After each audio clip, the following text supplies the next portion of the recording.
거기 멈춰. 내가 멈추라고 했잖아. 내 새끼한테서 그 손 못 놔.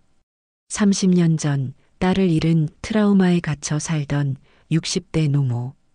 텅 빈 옆집에서 매일 밤 들려오는 의문의 아이 울음소리를 쫓다 어머니와 아들을 함께 해치려는 페류나 아들의 끔찍한 살인 계획 현장을 목격하고 마는데, 대체 그 텅 빈 집에서는 무슨 일이 벌어지고 있었던 걸까요?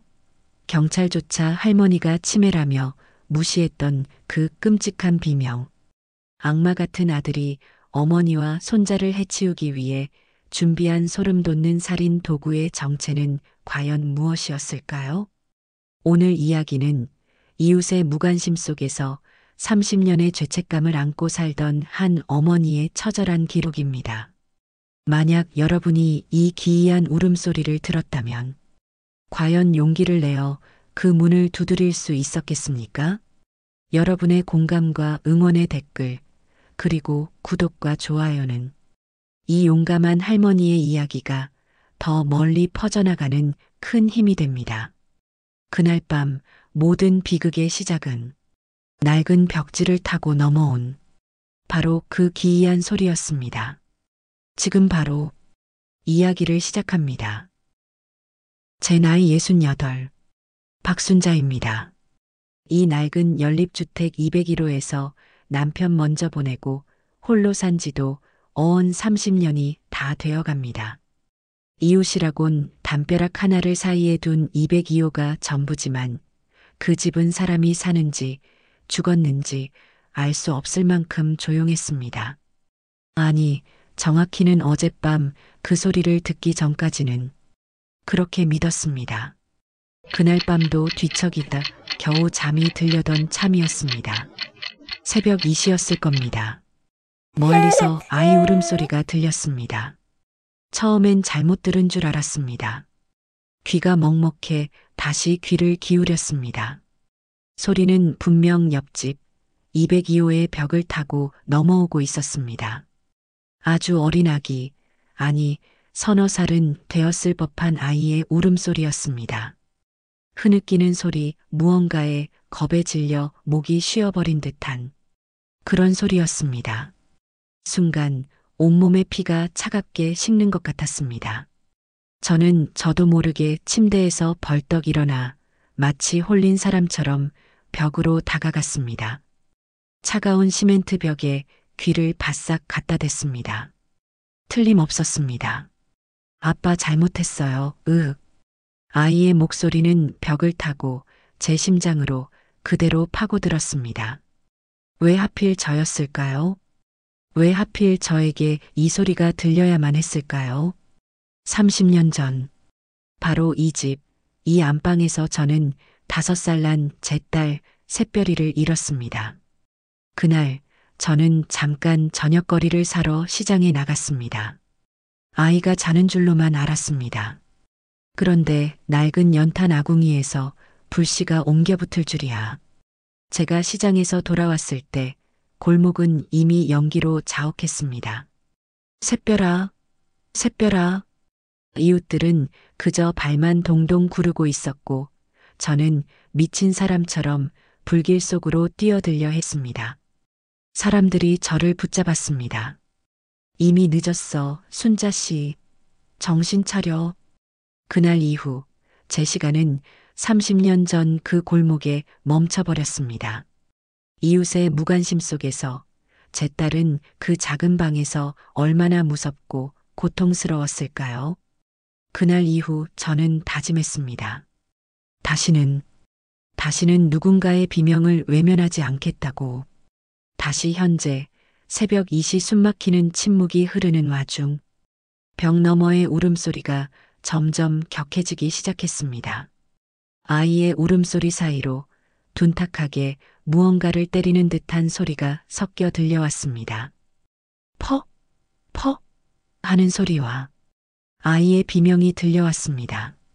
조용히 못해, 이 자식이. 낮고 거친 남자의 목소리였습니다. 심장이 발밑까지 떨어지는 것 같았습니다. 다리가 후들거려 그대로 주저앉고 말았습니다. 30년 전 그날의 연기 냄새가 코끝을 스치는 것만 같았습니다. 안 됩니다. 이번에도 또 늦을 수는 없습니다. 저는 떨리는 손으로 전화기가 아닌 베란다 구석 다용도실에 처박아 두었던 남편이 쓰던 낡은 공구함, 그 속에 묵직한 파이프 렌치를 꺼내 들었습니다. 밤새 뜬 눈으로 지새웠습니다. 어젯밤 30년 전에 그날처럼 파이프 렌치를 든 손에 축축하게 땀이 찼습니다. 날이 밝기만을, 동이 트기만을 그렇게 이를 악물고 기다렸습니다. 아침 8시가 되었습니다. 어젯밤에 그 소름 끼치던 울음소리와 둔탁한 소리는 마치 악몽이었던 것처럼 거짓말같이 사라졌습니다. 낡은 연립주택은 다시 죽은 듯이 고요했습니다. 내가 30년 전 그 일 때문에 헛것을 들었나? 파이프 렌치를 든 손이 순간 멋쩍어졌습니다. 밤새 세웠던 결심이 흔들렸습니다. 하지만 제 귀는, 제 심장은 똑똑히 기억하고 있었습니다. 벽을 타고 넘어온 그 처절했던 아이의 비명을. 저는 파이프 렌치를 현관 신발장 구석에 숨겨두었습니다. 대신 며칠 전 끓여두었던 호박죽 한 그릇을 챙겨 들었습니다. 일단은 확인이 먼저였습니다. 202호 현관문 앞에 섰습니다. 심호흡을 한 번 하고 낡은 초인종을 눌렀습니다. 아무런 대답이 없습니다. 다시 한 번 더 그리고 조금 더 길게 눌렀습니다. 계세요? 옆집 201호 사람입니다. 목소리가 저도 모르게 떨려 나왔습니다. 포기하고 돌아서려던 바로 그 순간이었습니다. 문이 손가락 한 뼘만큼 아주 조금 열렸습니다. 그 어두운 틈새로 공허한 눈동자 하나가 저를 노려보고 있었습니다. 저보다 5살은 더 많아 보이는 뼈만 앙상하게 남은 노파였습니다. 머리카락은 하얗게 새어 푸석했고 얼굴은 마치 피가 다 빠져나간 듯 종이장처럼 창백했습니다. 저 이웃끼리 인사도 못한 것 같아서 호박죽 좀 끓였는데. 박순자의 말이 채 끝나기도 전에 노파의 눈이 독사처럼 변했습니다. 노파는 날카롭고 쉰 목소리로 말했습니다. 필요 없어. 아니, 그게 아니라 어젯밤에 혹시 댁에서 아이 우는 소리가. 아이라는 단어가 튀어나오자마자 노파는 경기를 일으켰습니다. 노파인 최영희는 신경질적으로 답했습니다. 아이? 무슨 아이? 여긴 아무도 안 살아. 당장 꺼져. 노파는 문을 쾅 닫으려 했습니다. 잠깐만요. 할머니, 제가 분명히 들었어요. 아이가. 그 순간이었습니다. 문틈으로 그릇을 밀어 넣으려던 제 손과 그것을 막으려던 노파의 손이 부딪혔습니다. 노파의 낡은 스웨터 소매가 살짝 거쳐 올라갔습니다. 제 심장이 발밑까지 쿵 하고 내려앉았습니다. 앙상한 손목, 그 위로 누군가에게 세게 붙잡힌 듯한 시퍼렇다 못해 검붉은 멍자국이 선명했습니다. 노파는 멍자국을 들킨 것을 깨닫자 경악한 표정으로 소매를 황급히 끌어내렸습니다. 그리고는 갑자기 현관 안쪽으로 몸을 돌리더니 신발장 위에 있던 무언가를 집어들었습니다. 그것은 부정을 쫓을 때나 쓰는 굵은 소금이 담긴 바가지였습니다. 최영희는 악에 바친 비명을 지르며 말했습니다. 더러운 거 묻는다. 썩 꺼져. 다신 오지 마. 이 미친년아. 차가운 소금 알갱이가 제 얼굴과 머리 위로 사정없이 쏟아졌습니다. 들고 있던 호박죽 그릇을 떨어뜨렸습니다. 쨍그랑 소리를 내며 그릇은 깨지고 말았습니다. 문은 제 면전에서 무참히 닫혔습니다. 저는 뜨거운 호박죽과 소금 범벅이 된 채 닫힌 문 앞에서 한참을 망연자실 서 있었습니다. 모욕감에 얼굴이 화끈거렸지만 머릿속은 오히려 얼음장처럼 차가워졌습니다. 저것은 단순한 환청이 아니었습니다. 겁에 질린 노파의 눈, 그리고 그 손목의 끔찍한 멍자국. 저 굳게 닫힌 문 안에서 30년 전 그날과 같은 끔찍한 일이 벌어지고 있음이 틀림없었습니다. 저는 201호로 돌아오지 않았습니다. 깨진 호박죽 그릇과 소금으로 범벅이 된 복도에 그대로 주저앉았습니다. 얼굴이 화끈거리는 모욕감보다 30년 전 그날의 무력감이 온몸을 다시 옥죄어 왔습니다. 샛별아, 샛별아. 그때도 이웃들은 그저 늦었다고, 어쩔 수 없다고만 했습니다.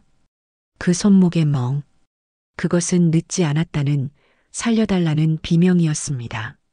저는 떨리는 손으로 휴대폰을 꺼내 들었습니다. 손가락에 묻은 끈적한 호박죽을 바지에 문대 닦아내고 일일이 세 숫자를 눌렀습니다. 여기 샛별 연립 202호인데요. 아이가 있는 것 같은데 살려달라고 하는 것 같아요. 제발 빨리 좀 와주세요. 10분도 채 되지 않아 순찰차가 골목 어귀에 섰습니다. 젊지만 피곤한 기색이 역력한 경찰관 김철민 경위가 급히 계단을 올라왔습니다. 그는 복도에 깨진 그릇과 소금 등을 보고 미간을 찌푸렸습니다. 박순자 어르신 맞으시죠?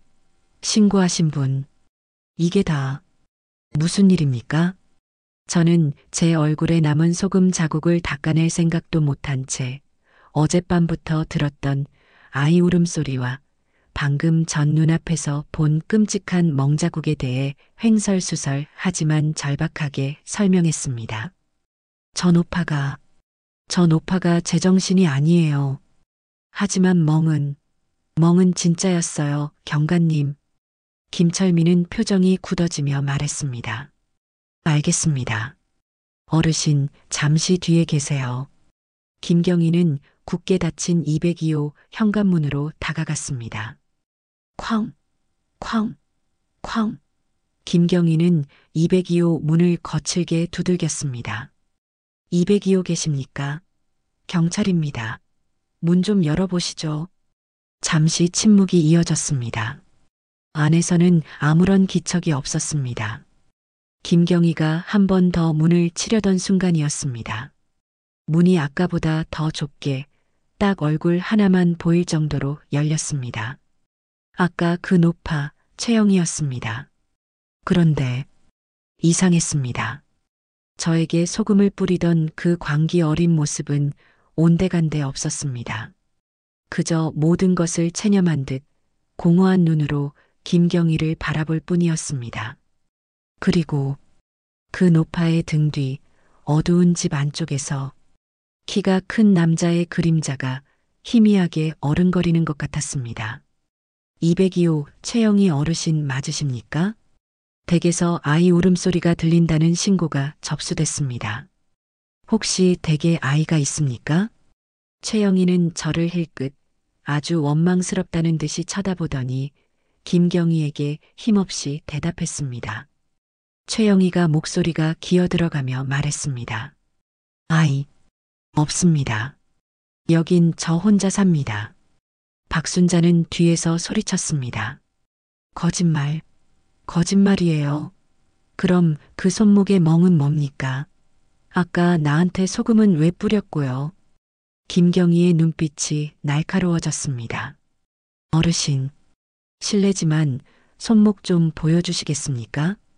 그리고 방금 옆집 분께 소금을 뿌리신 게 사실입니까? 노파 최영희의 눈동자가 파르르 떨렸습니다. 그녀는 손목을 황급히 등 뒤로 감췄습니다. 제가 며칠 전에 넘어져서 멍이 든 겁니다. 그리고 저 할망구는 그냥 귀찮게 구는 미친년이에요. 자꾸 우리 집을 엿본다고요. 그래서 재수 없으라고 소금을 뿌린 겁니다. 됐어요? 미친년라는 말에 김경희의 표정이 순간 곤란해졌습니다. 그는 저와 최영희를 번갈아 쳐다봤습니다. 어르신, 그럼 저희가 잠깐만 내부 확인만 좀. 최영희는 목소리를 높이며 말했습니다. 영장 있으세요? 경찰이면 남의 집을 함부로 뒤져도 됩니까? 가보세요. 전 실례합니다. 문은 또다시 닫혔습니다.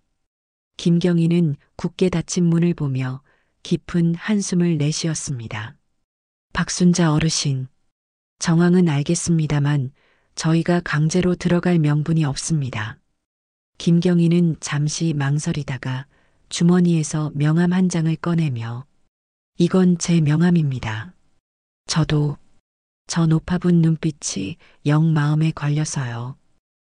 만약에 다시 한번 정말 확실한 소리가 들리면 그때는 일일이 누르실 시간 없을지도 모릅니다. 여기로 바로 연락 주십시오. 김경희는 제 손에 명함을 쥐어주고 돌아갔습니다. 법이 그렇다고 했습니다. 저는 텅 빈 복도에 깨진 호박죽 그릇과 함께 다시 혼자 남았습니다. 30년 전 그날처럼 또다시 무력하게 모든 것을 지켜만 봐야 하는 걸까요? 그리고 그날 밤 자정이 넘은 시각 아이 울음소리가 훨씬 더 크고 절박하게 들렸습니다. 살려주세요. 살려주세요. 그리곤 쾅, 쾅, 쾅 현관문을 거칠게 두드리는 소리가 들렸습니다. 그런데 어젯밤 벽 너머로 들렸던 그놈의 목소리가 아니었습니다. 훨씬 더 많고 거친 낯선 남자들의 목소리였습니다. 문 열어. 이 늙은 여우야. 돈 어딨어? 최동식 그 새끼가 여기 숨겼잖아. 당장 문 안 열어. 사채업자들. 그들이었습니다. 그날 밤 사채업자들이 문을 부술 듯 두드리던 소리는 10분을 넘기지 못했습니다. 아마도 이웃 주민 중 누군가가 또 신고를 했겠지요. 경찰 사이렌 소리가 멀리서 들려오자 그들은 욕설을 내뱉으며 황급히 사라졌습니다. 그리고 202호는 다시 섬뜩한 침묵 속으로 가라앉았습니다. 아이 울음소리도 비명도 들리지 않았습니다. 그 침묵이 저는 어젯밤의 그 소란보다 1000배는 더 무서웠습니다. 밤새 뜬 눈으로 현관문 앞을 지켰습니다. 경찰은 무력했고 저는 철저히 혼자였습니다. 내가 저 집에 들어가야 한다. 어떻게든 저 문을 열고 들어가서 내 눈으로 확인해야 했습니다. 30년 전 그날처럼 모든 것이 제가 되어버린 후에 후회할 수는 없었습니다. 다음 날 오전 10시쯤이었습니다. 현관 밖에서 구둣발 소리가 복도에 울리는 소리가 났습니다. 또각또각 현관문 외시경 너머로 낯선 그림자가 보였습니다. 어젯밤 그 사채업자들과는 다른 멀끔하게 양복을 차려입은 40대 중반의 남자였습니다. 남자는 너무나도 익숙하게 주머니에서 열쇠를 꺼내 202호의 현관문을 열었습니다. 아들인가? 저는 이 순간을 놓칠 수 없었습니다. 맨발로 현관을 뛰쳐나갔습니다. 저기요, 잠깐만요. 남자가 멈칫하며 저를 돌아봤습니다. 기름을 발라 넘긴 머리, 번지르르한 얼굴이었습니다. 하지만 어젯밤 술에 절은 듯 충혈된 눈, 그리고 어딘지 모르게 풍기는 그 비릿한 탐욕의 냄새, 제 직감이 경고하고 있었습니다. 저자가 바로 그놈이라고 짜증 섞인 목소리로 최동식은 말했습니다.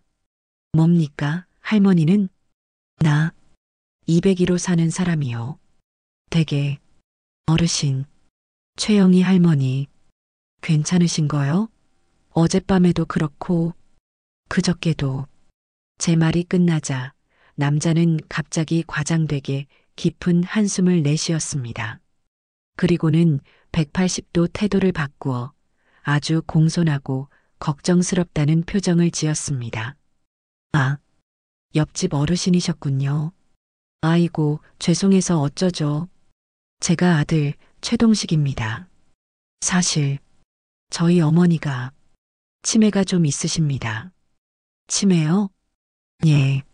몇 년 전부터 서서히 오시더니 요즘은 피해망상이 너무 심해지셔서요. 누가 자기를 죽이려 한다. 돈을 뺏으려 한다. 밤마다 헛것을 보시고 저렇게 문을 걸어 잠그고 아무도 못 들어오게 하십니다. 남자는 마치 세상에 둘도 없는 효자처럼 눈시울까지 붉히며 말했습니다. 어제 경찰 신고도 어르신이 하셨죠? 아이고, 감사합니다.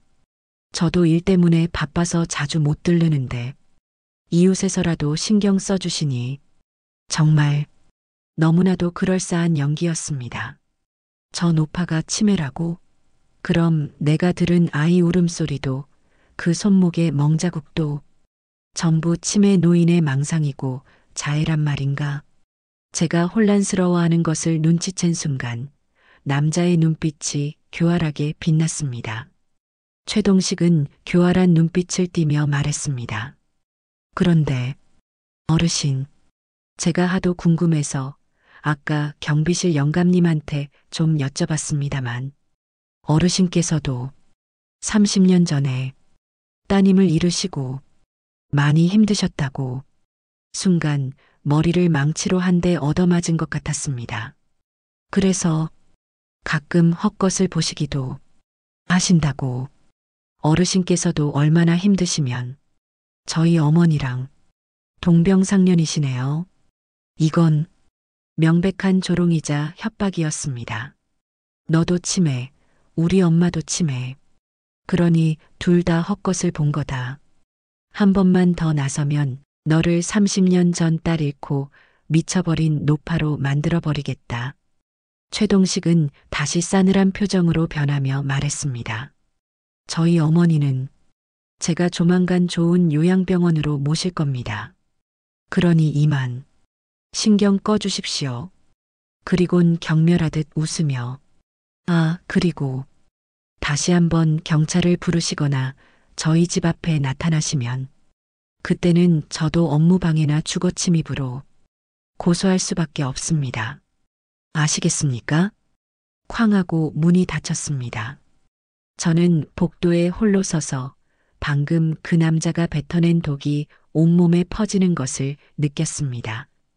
내가 정말 미친 건가? 내가 헛것을 들었나?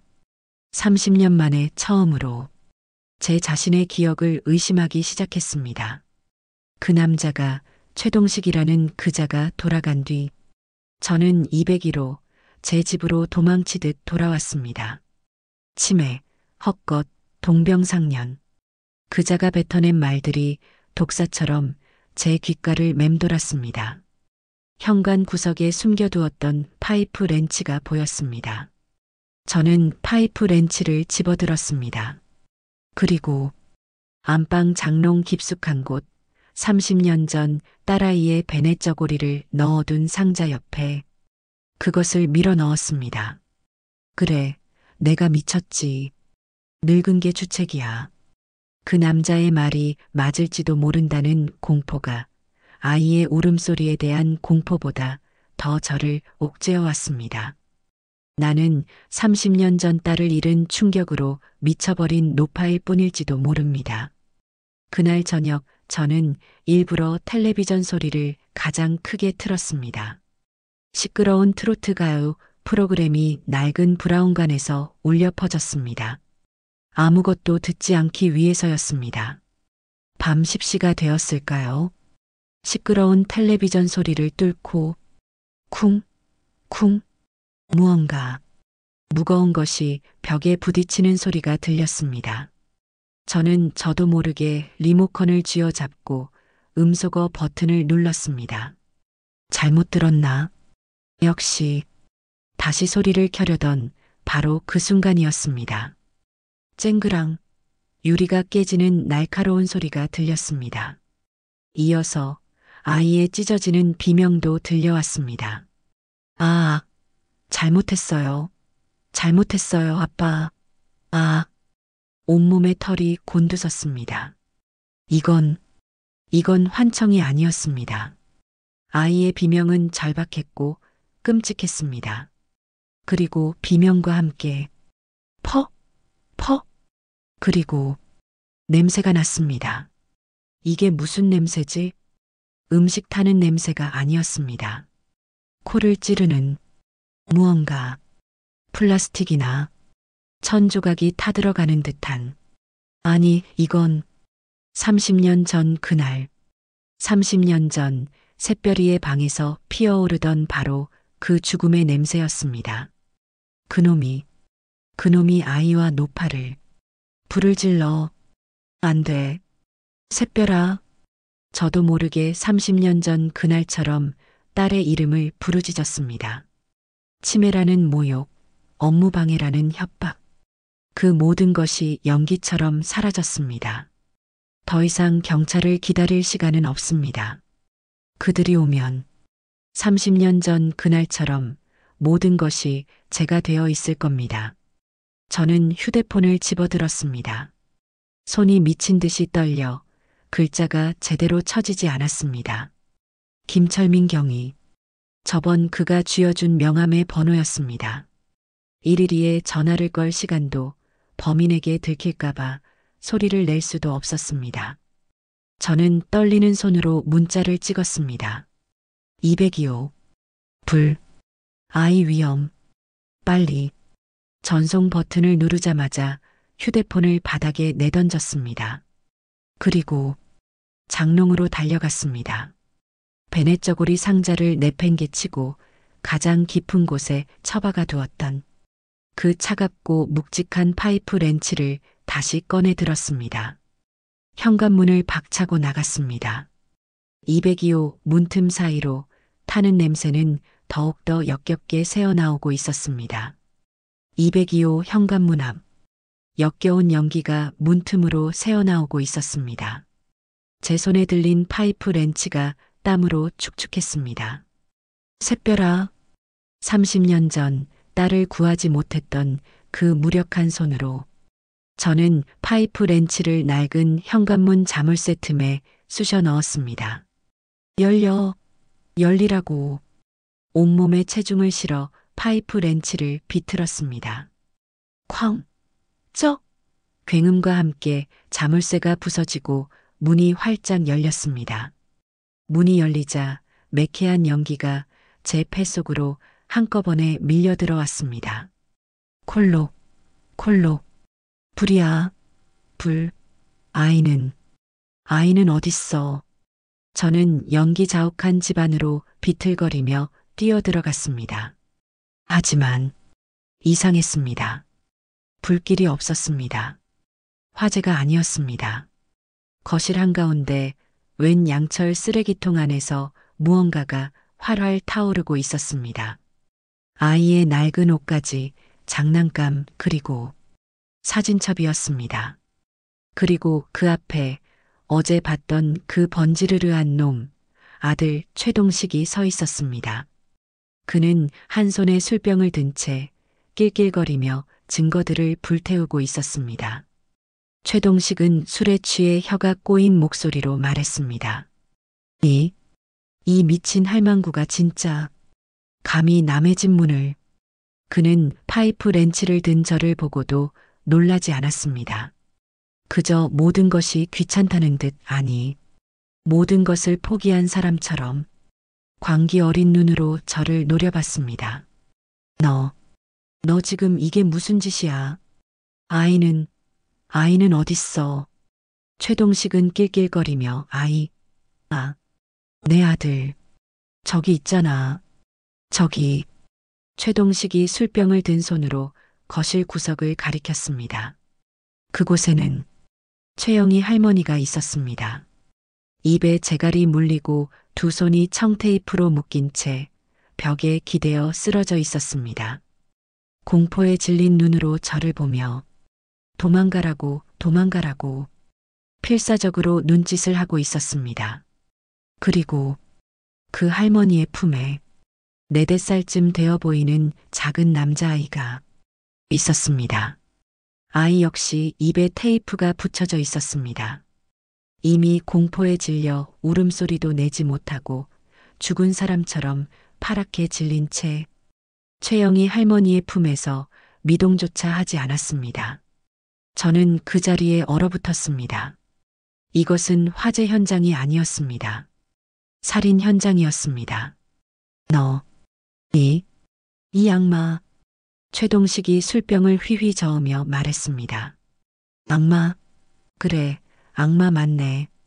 돈이 웬수지.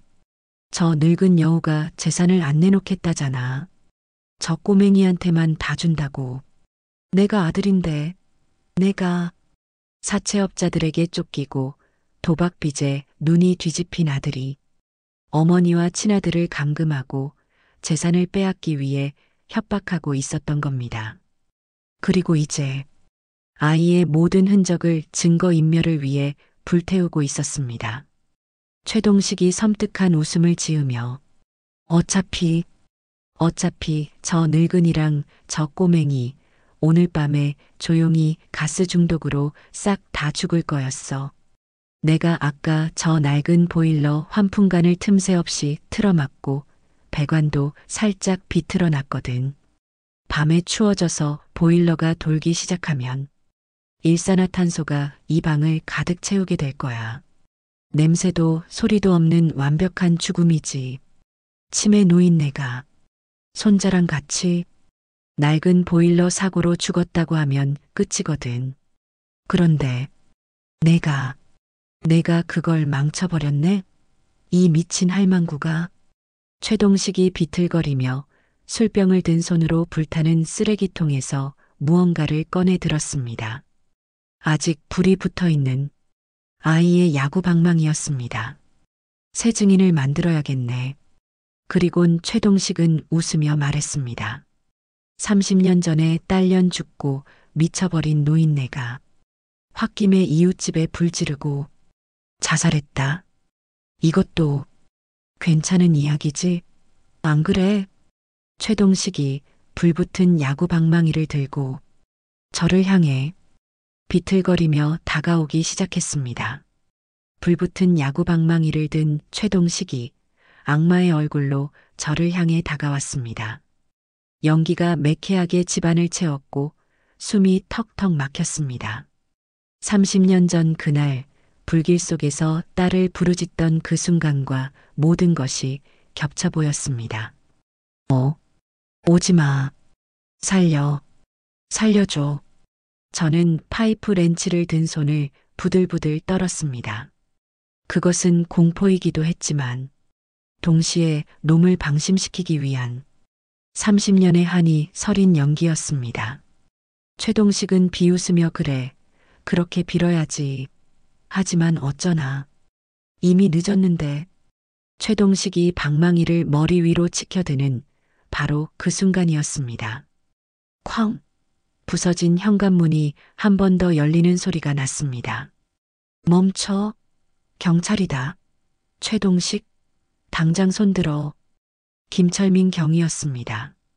제가 보낸 그 다급한 문자를 보고 불이라는 단어와 어제 명함을 주며 느꼈던 찜찜한 직감 때문에 즉시 지원 요청과 함께 달려온 것이었습니다. 하지만 최동식은 미친 듯이 웃었습니다. 경찰이 오면 뭐, 다 같이 죽는 거야. 최동식은 불붙은 방망이를 김경희에게 미친 듯이 휘둘러 접근을 막았습니다. 그리고는 다른 한 손으로 구석에 묶여있던 자신의 아들 최지훈의 머리채를 거칠게 잡아챘습니다. 아이의 억눌린 비명이 온 집안에 울려 퍼졌습니다. 움직이지 마. 한 발짝이라도 더 움직이면 이 꼬맹이 목부터 꺾어버릴 거니까 당장 총 버리고 다 꺼져. 김경희가 아이를 인질로 잡은 모습에 섣불리 움직이지 못하고 그 자리에 멈췄습니다. 최동식은 아이의 목을 조른 채 뒷걸음질치며 연기 자욱한 방 안으로 사라지려 했습니다.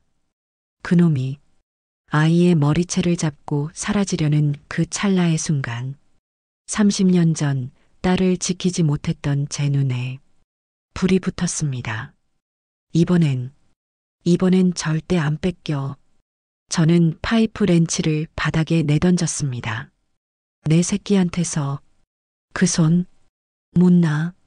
그리곤 저는 최동식이 아이들의 옷가지와 사진을 태우던 그 시뻘건 불씨가 이글거리는 양철 쓰레기통을 향해 온 힘을 다해 그것을 최동식의 등을 향해 걷어찼습니다.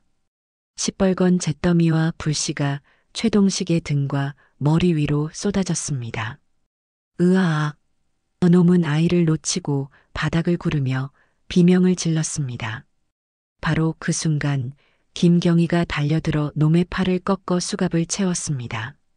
최동식이 제압당하자 저는 비틀거리며 구석으로 달려갔습니다. 최영희 할머니와 아이의 입에 붙은 테이프를 미친 듯이 떼어냈습니다. 괜찮니? 괜찮아? 아가. 아이는 숨을 몰아쉬며 제 품에서 정신없이 울기 시작했습니다. 그때 입이 풀린 최영희 할머니가 김경희를 향해 떨리는 손가락으로 방 한 구석을 가리켰습니다. 그곳에는 아이가 묶여있던 자리 옆에 날꽃대가 꼬질꼬질한 곰인형 하나가 나뒹굴고 있었습니다. 최영희가 조심스럽게 말했습니다. 저거, 경관님, 저 인형. 김경희가 의아한 표정으로 곰인형을 집어들었습니다. 인형의 배는 뜯어져 있었고 그 안에는 솜 대신 웬 작은 태블릿 PC와 보조 배터리가 전선으로 얽혀들어 있었습니다. 저놈이 사채업자들한테 쫓기기 시작했을 때부터 제정신이 아닌 걸 알았어요. 지훈이 우리 손자를 해칠까봐 저 녀석이 유일하게 아끼는 저 곰인형에 카메라랑 태블릿을 숨겨뒀어요. 태블릿 화면에는 지난 며칠간 이 집안에서 벌어진 모든 학대와 폭행, 그리고 방금 전 최동식이 어머니와 아들을 죽이려 했던 살인모의 장면까지 모든 것이 아이의 곰인형의 눈을 통해 남김없이 녹화되고 있었습니다. 김철민 경위는 단호하게 최동식을 보며 말했습니다. 최동식 씨, 당신의 모든 범죄가 당신 아들이 이 곰인형 눈에 전부 기록되었습니다. 잠시 후 멀리서 앰뷸런스와 경찰차 사이렌 소리가 희미하게 멀어지는 소리가 들렸습니다. 그 지옥 같던 202호에서 저희 세 사람은 구급차에 실려 나왔습니다. 최동식은 현장에서 존속폭행, 아동학대, 살인 예비 혐의로 즉시 체포되었습니다. 불에 타서 울부짖던 그놈의 마지막 모습은 제 기억 속에 30년 묵은 화재의 악몽을 밀어내고 통쾌한 끝을 새겨주었습니다. 병원 응급실에서 김철민 경위가 제 손을 꼭 잡아주었습니다. 어르신, 감사합니다. 어르신이 아니었다면 저는 또 늦었을 겁니다. 사실 제가 어릴 적에 이웃집에서 들려오는 비명을 외면했던 그런 기억이 있습니다. 어르신 덕분에 제 평생의 빚을 오늘 갚은 것 같습니다. 김경희의 눈에도 과거의 무력감을 씻어낸 안도의 눈물이 흘렀습니다. 그는 제게 용감한 시민상을 말씀하셨지만 저는 고개를 저었습니다. 저는 용감한 것이 아니었습니다. 그저 30년 만에 제 딸 샛별이에게 이제야 엄마 노릇을 한 것뿐이니까요. 최영희 할머니와 손자 지훈이는 며칠간 병원에 입원했습니다. 갈 곳이 없었습니다. 그 지옥 같은 202호로 다시 돌아갈 수는 없었습니다. 저는 제 집 201호의 문을 열었습니다. 30년간 저 혼자만을 위해 존재했던 그 텅 빈 방. 그 방에 최영희 할머니와 지훈이의 짐이 들어왔습니다. 그들이 온 지 사흘째 되던 날 아침이었습니다. 저는 30년 만에 처음으로 2인분이 아닌 3인분의 아침밥을 지었습니다. 그리고 제 딸 샛별이가 가장 좋아했던 노란 계란말이를 부치기 시작했습니다. 30년 만에 처음으로 콧노래가 나왔습니다. 그때였습니다. 공포로 목소리를 잃었던 아이 지훈이가 제 등 뒤로 다가와 제 치맛자락을 살며시 잡아당겼습니다. 할머니, 제 심장이 멎었습니다. 저는 천천히 지훈이를 돌아봤습니다. 계란, 냄새, 좋아요. 저는 그 자리에 주저앉아 지훈이를 부서져라 껴안으며 오열했습니다. 그래, 아가. 그래, 우리 아가. 뜨거운 눈물이 뺨을 타고 흘러내렸습니다. 30년 전 그날 시장에서 사오던 콩나물 봉지를 떨어뜨리며 울부짖었던 그날의 눈물이 아니었습니다. 살아있다는, 살아내야 한다는 따뜻한 눈물이었습니다. 그날 아침 새별이에게 단 한 번도 해주지 못했던 그 계란말이를 저는 지훈이의 작은 입에 넣어주었습니다. 2달 후 따뜻한 봄날이었습니다. 저는 30년 만에 처음으로 이사를 했습니다. 그 낡은 연립주택을 떠나 지훈이와 최영희 할머니와 함께 작은 공원 근처의 연립주택 1층으로 이사했습니다. 최동식에게서 지켜낸 최영희 할머니의 작은 재산과 제 낡은 집을 판 돈을 합쳤습니다. 그날 오후 저는 최영희 할머니와 공원 벤치에 앉아 있었습니다. 저 멀리 지훈이가 다른 아이들과 어울려 웃으며 뛰어놀고 있었습니다. 순자 씨, 아니, 언니, 고마워요. 나랑 지훈이 살려줘서. 저는 그저 지훈이가 뛰노는 모습을 바라보며 웃었습니다. 제 멈춰버렸던 30년의 시간이 저 아이의 웃음소리와 함께 다시 흐르기 시작했습니다. 제 이야기를 들어주셔서 감사합니다. 저는 30년 전 딸아이를 잃은 지옥 속에 갇혀 살았습니다.